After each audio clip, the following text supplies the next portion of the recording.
Welcome back to our channel. So today in this video, we are going to discuss about how to set automatic savings with Digit. So without wasting much of our time, let's get straight into the video. So if you want to set automatic savings with Digit, all you can do is simply go to Digit app.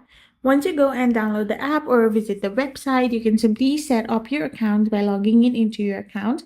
You can now connect your bank account and create saving goals. You can use like Digit's AI to analyze your save spending and simply use it to simply have your saving goals such as emergency funds, a down payment, or a vacation. You can also let Digit to automate your savings. Digit's algorithm will analyze your income and spending habits to determine the right amount to save. It will automatically transfer small, varying amounts of money from your checking account into your saving goals without you having to think about it. You can manually move money within the app if you wish, and you can also pause or unpause the automatic saving feature as per needed.